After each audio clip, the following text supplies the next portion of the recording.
Mere conservatism.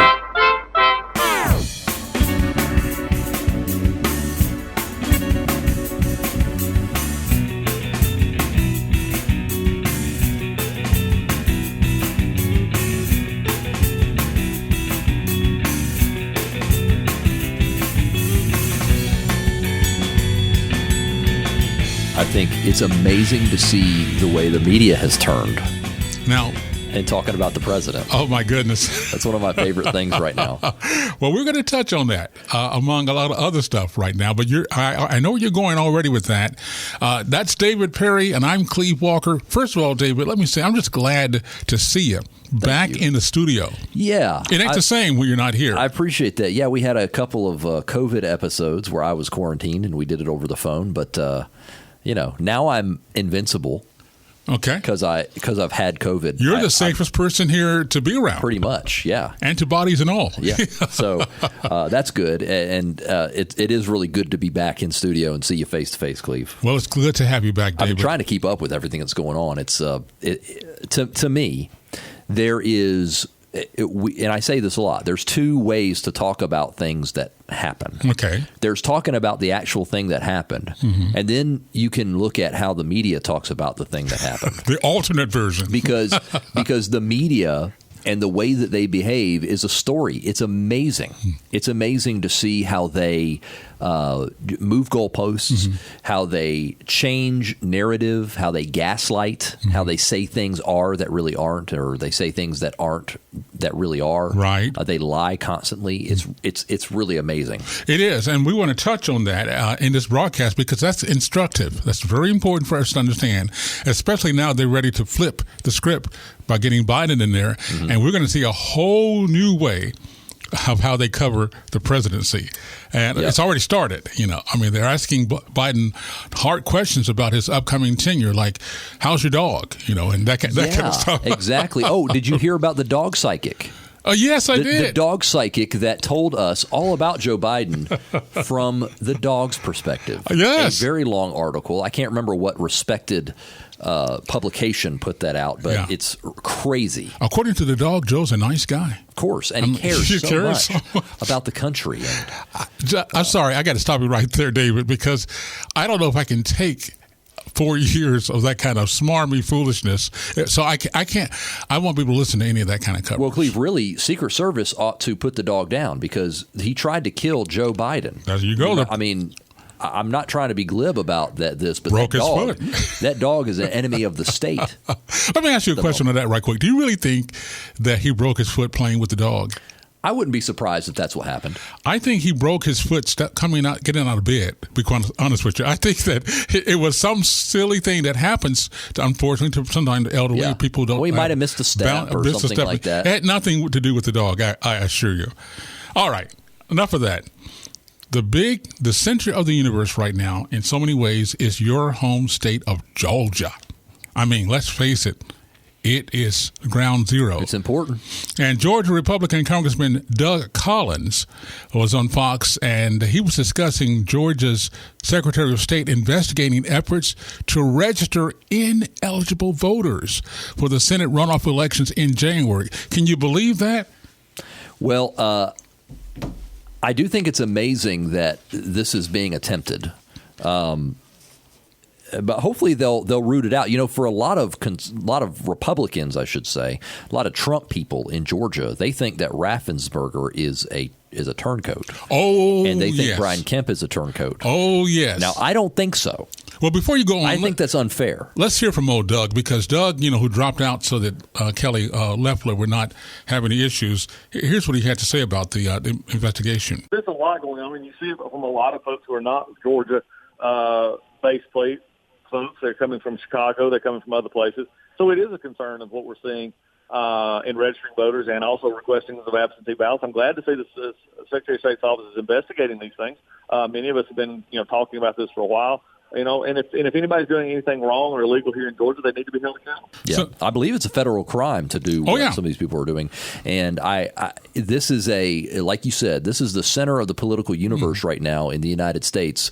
And Raffensperger and Kemp and everybody involved, this needs to be their number one focus and priority, is making sure this election goes right. Right now, this is one of the main benefits of Trump's continuing efforts to contest the election results by putting the spotlight on what happened. Even if he can't undo it, it will hopefully help it keep from happening again. Yeah. Because, David, I don't know why anybody on our side doesn't realize if they did it before, they're going to do it again, especially when you have the control of the Senate's up for grabs. I'm talking about the efforts to steal it. Well, and I think suspicion is certainly warranted when it comes to what's going on with the election.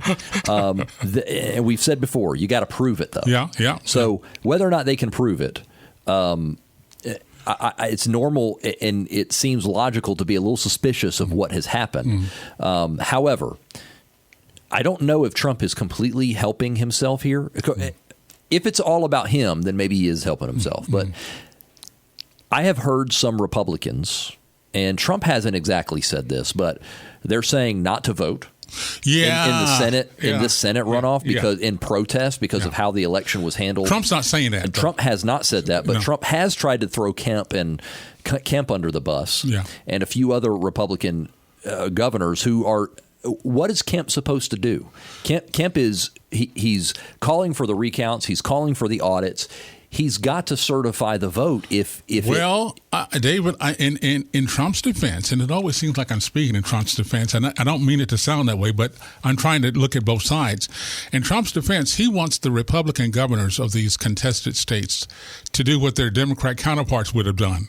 The Democrat counterparts would not sit back and try to be even-handed and objective about it. They would use every tool at their disposal to, muck it through. So you're probably right, but I don't want Republicans to do that because I don't want Democrats to do that. The problem with that thinking, though, for me is this. I don't want our side to act like Democrats as far as being duplicitous and doing stuff that's deceitful. But we've got to get off our rear ends and recognize that we've got to be more aggressive in whatever we can do with the Democrats because they're going to do everything legal and illegal against us. So I think sometimes we have been too nice. I understand. It's a tricky spot to be in because on one hand, I've even heard some Republicans say, well, we don't want to do that because we don't want to do to them what they're actually doing right now to us. Exactly. And I'm thinking, okay, but they're doing it right now to you. And they're going to do worse. But I don't think this is that case exactly because the Democrats aren't in these states. They don't have the power right now to but if they did, to not allow their state to certify an election. I agree with you that they would probably try to, but no doubt about it. So, but at any rate, you're right. You don't want to send a message that you don't want Georgians to. Let me say one other thing. Okay. Anybody telling you not to vote is giving you terrible advice. If you're a conservative, you're a Republican, and you are telling other people not to vote in Georgia out of protest, that's stupid.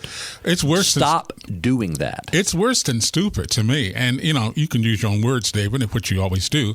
It's cataclysmic to me. It's terrible. If you make a decision not to support these two Republican candidates because of your being upset about what has happened so far with the elections, we won't get another chance. Giving it away. You're giving it away. And we won't get another chance. No. If Biden gets in there and has both the House and the Senate, then forget about the Electoral College. Forget about, a Supreme Court that right now has finally been righted. Forget about that. It's gone. Mm-hmm. So you go ahead and say it better because you're a Georgian. What do you say to your fellow Georgians, Republicans? You have to vote. I mean, just all that other stuff that's going on, the legal processes and the shenanigans possibly that happened in Georgia, ignore that and go do what you can do. You can't fix all that other stuff. You can't do that. You can do one thing right now, which is vote. And we all really need you to vote. The country needs you to vote. By the way, I think Joe Biden probably secretly hopes that the Republicans win the Senate because if they don't, Joe Biden is going to get run over by the liberals in his party. If Joe Biden gets a Republican Senate, he can at least say, well, I couldn't because of the Republican Senate. If he's going to get snowplowed by the liberals in his party if we don't have some sort of balance of power. I'm telling you guys, vote. You're going to say this is one of these wild conspiracy things, what I'm about to say. But Joe Biden won't have to worry about that. If Joe Biden becomes the president, he will not be serving out his full term. As a matter of fact, especially if his dogs have anything to say about it. But my point is, there's no intention for Joe Biden to be the president the full term, in my opinion, with the folks, the Democrats in this party. So they just need him to get them in there, and he's out of there. We'll see about that. That's saying a lot. He's probably going to fall in the reflection pool at the National Mall right after inauguration, and never to be seen again. All right. So if Biden gets in there, if the worst happens, the worst doesn't happen, but if we're able to control the Senate, if we get Loeffler and we get Perdue back in there, okay, you know who becomes the most important Republican in the country? Cocaine Mitch. You got it. Turtle Mitch. And Mitch McConnell, let's get used to hearing his voice, because he's was talking about the deadlock right now on the phase 4 of the coronavirus stimulus package. And he said that basically the standoff is just over partisan policies, and that's what it's all about. There's no reason why the fate of funding for vaccine distribution or extending unemployment aid or legal certainty for universities should have been tied to radical ideas like paying people more not to work than essential workers earn on the job. These linkages have been totally arbitrary. It's the passion in his voice that really stirs me. You can't tell right there, but he is. I think he may have had a few Red Bulls. He's livid. Yeah. But my point is, and he actually did this. A lot of folks forget what he did during the 8 years of Obama.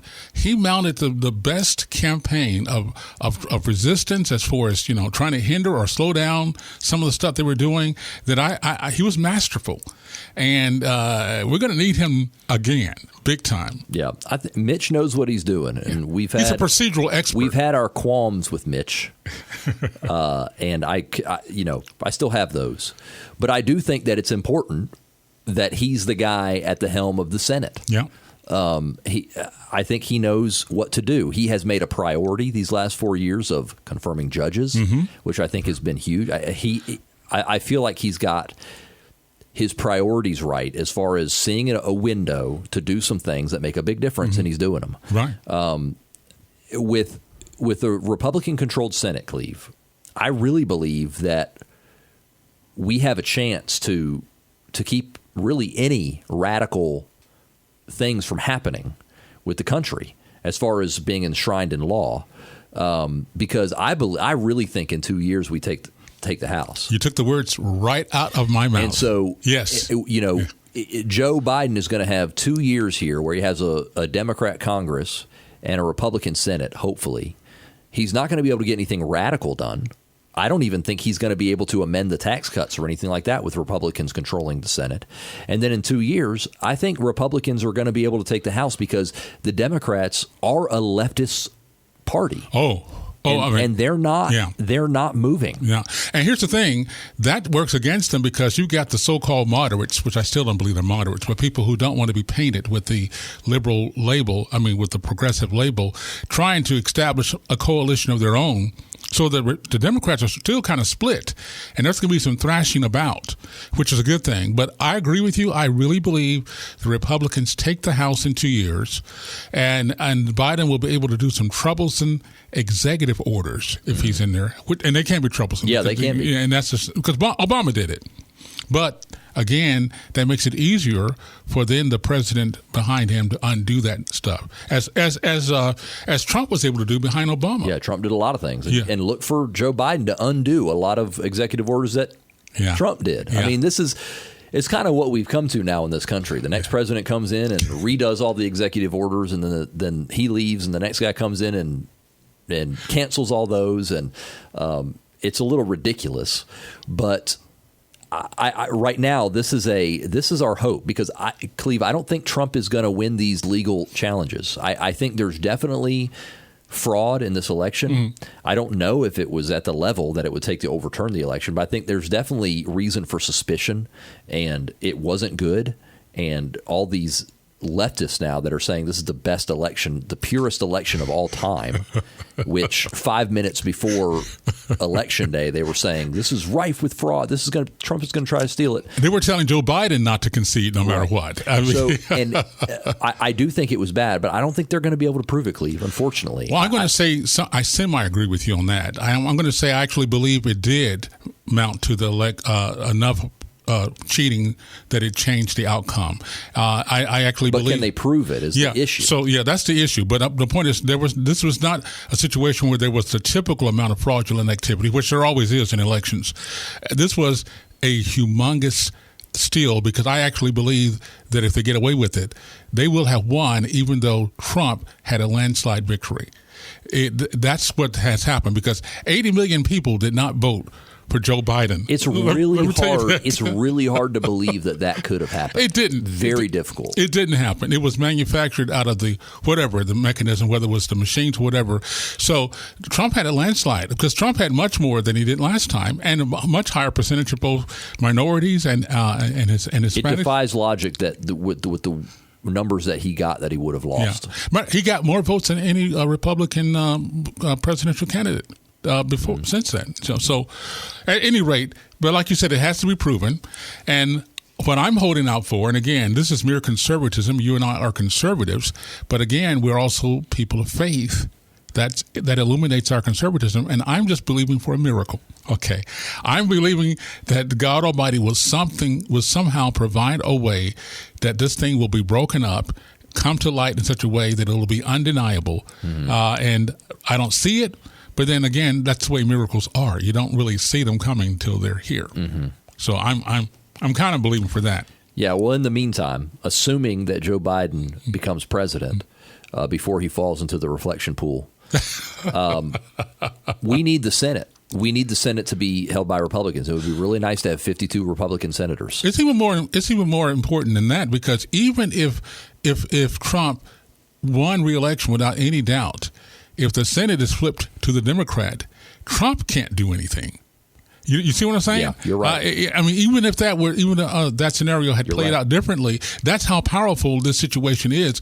If the if the Democrats get both houses, even if there's a Republican president, he's hamstrung. Plus, I think in Trump's case, he's not only impeached, but this time thrown out, because the Senate would have the control. Good point. So there is that as well. Real quickly, and we don't know when you're hearing this particular broadcast, but there's a debate coming up between two of the candidates in Georgia. I don't want to mess with you about that. And it'll be Loeffler, and she'll be debating Raphael Warnock. Oh, Warnock. I have a lot of thoughts on Warnock. I know you do. Well, tell me after this, because Russ Spencer, he's with Fox TV affiliate there in Atlanta, and he's going to be the moderator of that debate. And here's what he told Fox News. We're going to give them a chance to flesh this out. I'm sure Raphael Warnock is going to say that what he said about serving God in the military is an echo of Matthew 6:24, and try to put that into some context. On the other hand, she's been accused of insider trading. She says it's not true, and we'll give them more than 30 seconds that you get in these commercials to try to explain their position and try to tell a fuller truth. That debate is going to be Sunday. You may hear this broadcast after then or before then, depending upon which broadcast you listen to. So I think that's going to be a kind of important debate. I'm going to be watching it. I don't know if you watch debates anymore. Will you? I think I will watch this one. I'm not really that concerned about Warnock's comment on the military. That's not the one that concerns me. What's the one that gets you? I actually think that that what he said there was fine. Because he was saying, if you listen to the clip, he was saying it in the context of you can't serve both God and money, and then he was saying you can't serve both God and he listed a few other things. Yeah. His point was God first. You can't be your allegiance. You can't just love the military in place of God. Okay, now he's a radical, so what he means by that is all kinds of things. But in context, I do think that he was trying to make a point with that passage of Scripture. So set that aside for just a second. The really bad thing that he has said, I mean, there's a lot of bad things, but the really bad thing that he has said is that abortion is completely consistent with his faith. He did and say his that. Values. He did say that. That abortion, Cleve, is consistent with his values. Now, here's the thing. I try to be really understanding of people, and who they vote for and the positions they take, because I know those things can be complicated and come from a lot of different places. And so, I disagree with it, but I can understand a Christian who might vote Democrat, who might hold their nose and vote Democrat because they feel like overall it's the best choice they can make. Look, I've had to hold my nose and vote for candidates too, so I get that, all right? I don't understand a Christian who can celebrate voting for a Democrat, but that's not what I was about to say. A man who professes to be a Christian, not only professes to be a Christian, but is a minister who says that abortion is consistent with his faith, he does not know God. Let me be very clear. That's a pretty strong statement. Let me be very clear. If his faith condones abortion, his faith is not Christianity, and his faith is not in God. Yeah. And I will die on that hill, because there's no way. I'm not even talking about a Democrat like Joe Biden who says, well, personally, I don't like abortion, but I can't, policy-wise, as my capacity officially, I can't. That's totally a religious thing for me, so I can't, implement that policy. Okay, well, I disagree with that, but I can. That at least is logical in some way. That's not what he's saying. That's not what he's saying. He's saying that it's consistent with his faith. Sir, let me say it this way. Get it right, because it's going to go out. If you go to his church, if you're a member of his church, or if you're a member of a church where your pastor says that abortion is consistent with their faith, you need a witness to them, because they need to get right with God. That's all I'll say about that. Well, I'll add this, and I'm in agreement with you, by the way, on that, but I'll add this from a different perspective.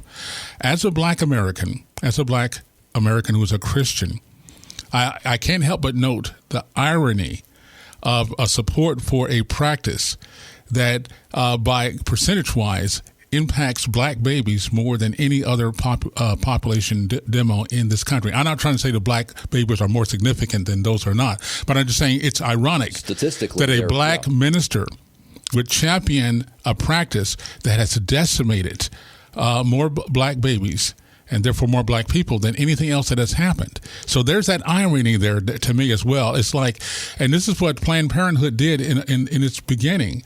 Margaret Sanger made overtures to black ministers, knowing that they would help convince black women to have their babies.